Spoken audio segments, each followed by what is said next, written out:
আসসালামু আলাইকুম দর্শক।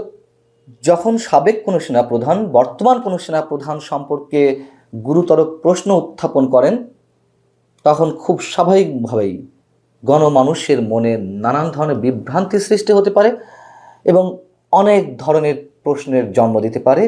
খুব স্বাভাবিক।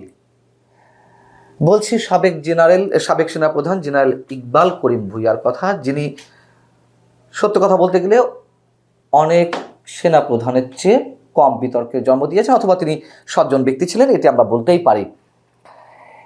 কিন্তু তিনি সাম্প্রতিক সময়ে 17টি স্ট্যাটাস দিয়েছেন তার ফেসবুকে, যেগুলো সামরিক অভ্যুত্থান, সামরিক বিদ্রোহ কিংবা গণবিপ্লবের উপরে লেখা, বিশেষ করে 5 আগস্ট গণ অভ্যুত্থানকে কেন্দ্র করে লেখা।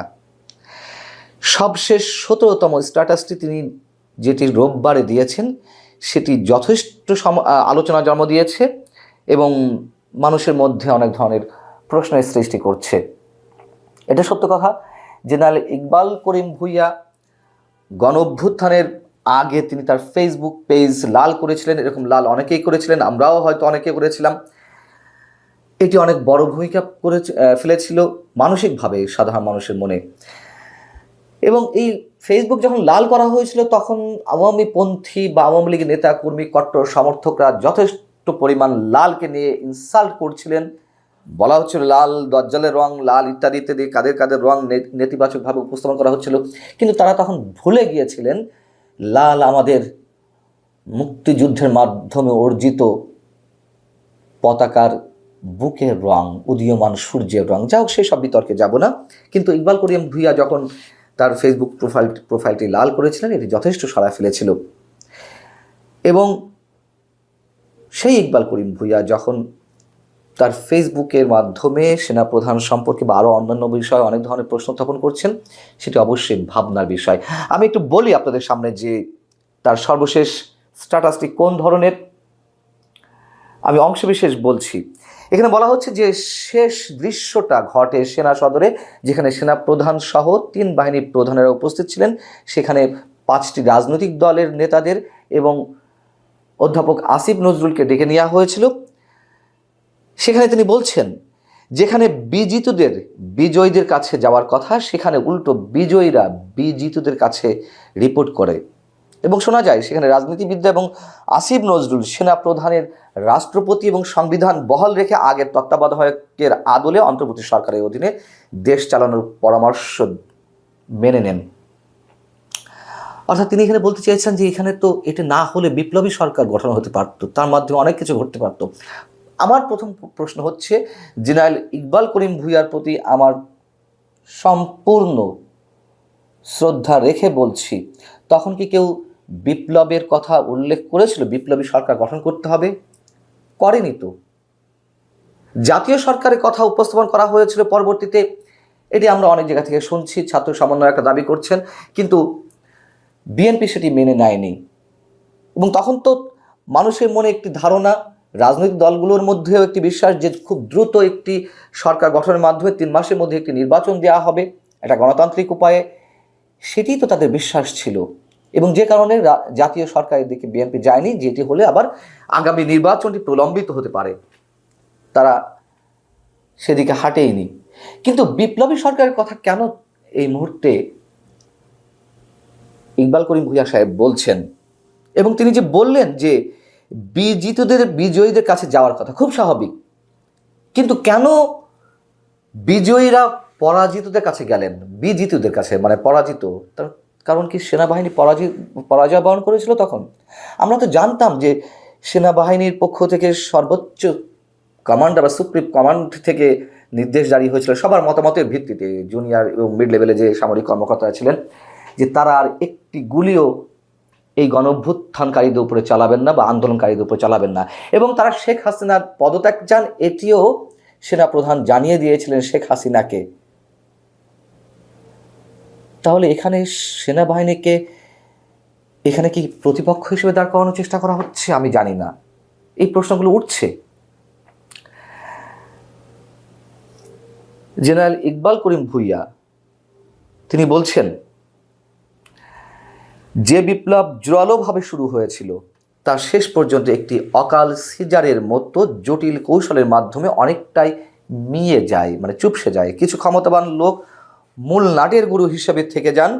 যদি আদর্শগতভাবে ফরাসি ও রুশ বিপ্লবের ন্যায় এই বিপ্লব সম্পূর্ণ সাফল্য পেতে চাইতো, তাহলে হয়তো গণভবন বা বঙ্গভবন একযোগে দখল হতো, বিদ্যমান সংবিধান ছিঁড়ে ফেলা হতো। আমি আবারও বলছি, তখন যেমন বিপ্লবী সরকারের দাবি কেউ করেনি, আর এই অভ্যুত্থানটি কোনো প্রকারের বিপ্লব ছিল। বিপ্লবের চরিত্র তো আলাদা। যে রুশ বিপ্লব বা ফরাসি বিপ্লবের ইতিহাস তিনি টানলেন, সেই বিপ্লবের চরিত্রের সাথে কি এই গণ অভ্যুত্থানের কোনো মিল ছিল? এটি কোন হিসেবে বিপ্লব হয়? অনেকে বিপ্লব বলতে পারেন, আবার অনেকে বিপ্লব হিসেবে মানছেন না, শুধুমাত্র একটি স্বৈরাচারী সরকারের পতনের লক্ষ্যে একটা দুর্বার গণ আন্দোলন বা গণ অভ্যুত্থান হিসেবে চিহ্নিত করতে চান অনেকে। আমিও সেটি মনে করি। আমি আগাগোড়ায় বলে আসছি, এটা বিপ্লবের ধারে কাছেও কিছু না। কিন্তু এটিকে ইকবাল করিম ভূঁইয়া সাহেব বিপ্লব হিসেবে বলার চেষ্টা করছেন এবং সংবিধান ছিঁড়ে ফেলার কথা বলছেন যদি বিপ্লবের সাফল্য আসতো। যেই মুহূর্তে সংবিধান নিয়ে অনেক ধরনের কথা উঠছে এবং এই সংবিধান মুক্তিযুদ্ধের মাধ্যমে আমাদের কাছে অর্জিত হয়েছে। মুক্তিযুদ্ধকে ভিত করে এই সংবিধান রচিত হয়েছিল। সংবিধানে অনেক ধরনের আপত্তি কিছু থাকতে পারে, সেগুলো সংশোধন করা যেতে পারে এবং যেই সংবিধানকে কেন্দ্র করে, ছুঁড়ে ফেলাকে কেন্দ্র করে, কবর রচনাকে কেন্দ্র করে একটা ভয়ঙ্কর অস্থির পরিস্থিতির সৃষ্টি হলো। সেখানে নানান কৌশলে বা বিএনপির উদ্যোগী ভূমিকার কারণে সেখান থেকে ছাত্ররা পিছু হটলো এবং ঘোষণাপত্র এখন সামনে রয়েছে। ঘোষণাপত্র হবে কি ডিক্লিয়ারেশন হবে, সেই নিয়ে একটা বিরোধ চলছে, যদিও সেটি অনেকটা হালকা হয়ে আসছে।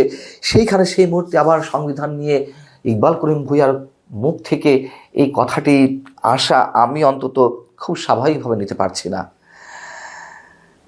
তিনি বলেছেন যে যদি এসব কিছু হতো তাহলে সাবেক সামরিক কর্মকর্তা যারা নিষ্ঠুরতা চালিয়েছেন তারা হয়তো দেশ ছাড়া হতেন না বা দেশের বাইরে পালিয়ে যেতে পারতেন না। আমি এই কথাটির সঙ্গে একমত, আংশিক।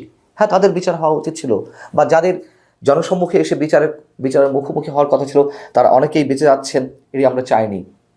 কিন্তু বিপ্লব হলেই যে সব কিছু, বা বিপ্লবের মর্যাদা পেলেই যে সব কিছু হতো, সেটি নিয়ে যথেষ্ট কনফিউজড রয়েছে। এবং এই বিপ্লবের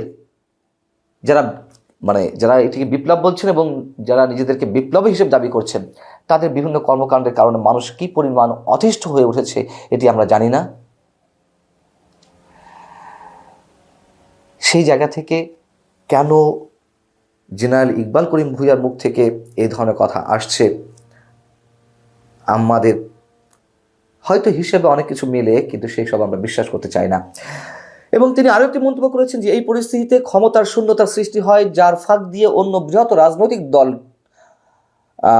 দলটি আওয়ামী লীগের ফেলে যাওয়া শূন্য জুতোই পা গলিয়ে দ্রুত আরেকটি স্বৈরতন্ত্র প্রতিষ্ঠার পথে দ্রুত ধাবমান হয়। মানে বিএনপি ক্ষমতা যাওয়ার পথে বা দলটিও স্বৈরাচারী হবে, এটি অনেকে বলতে পারেন। যে আমিও মনে করি যে দলটি যে স্বৈরাচারের বাইরে থাকবে এমন বিশ্বাসের জায়গা প্রতিষ্ঠা করা অনেকখানি কঠিন, যদিও বিএনপি অনেক কৌশলী হয়েছে। কিন্তু আমরা বিএনপিকে দেখেছি, আমরা জাতীয় পার্টিকে দেখেছি, আমরা আওয়ামী লীগকে দেখেছি। অবশ্যই আমরা পোড় খাওয়া মানুষ। আমরা গণ অভ্যুত্থান নেতৃত্বে যারা ছিল তাদেরও দেখছি। মানুষ বারবার প্রতারণার শিকার হচ্ছে। সেই জায়গা থেকে এই প্রশ্নগুলো তুলে এবং একই সঙ্গে বর্তমান সেনাপ্রধান জেনারেল ওয়াকারুজ্জামানকে প্রশ্নের মুখোমুখি দাঁড় করিয়ে, আদালতের কাঠগড়ায় দাঁড় করিয়ে আসলে জেনারেল ইকবাল করিম ভূঁইয়া অন্য কিছু চাইছেন, ভিন্ন কোনো দৃষ্টিভঙ্গি তিনি উপস্থাপন করতে চাইছেন, নাকি স্রেফ তার বিশ্বাসের জায়গা থেকে এগুলো বলছেন, এর পিছনে অন্য কিছু নেই। যদি তাই হয়ে থাকে খুবই ভালো কথা। কিন্তু তার মতো একজন মানুষের মুখ থেকে যখন এই প্রশ্নগুলো আসে, খুব সহজে সব কিছু ধরে নেওয়ার কোনো কারণ থাকতে পারে। অনেকে বলছেন যে নতুন রাজনৈতিক দলটি আসছে, সেটি নেতৃত্বে ইকবাল করিম ভূঁইয়া থাকতে পারেন, এই জন্য তিনি বিপ্লবী শব্দগুলো উচ্চারণ করেছেন, এই জন্য তিনি নানান ধরনের প্রশ্ন উত্থাপন করছেন।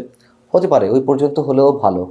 কিন্তু এর বাইরে অন্য কিছু যা অনেকে আশঙ্কা করছেন, সেটি আমরা কোনোভাবেই সমর্থন করতে পারি না। আল্লাহ হাফেজ, ভালো থাকুন সবাই।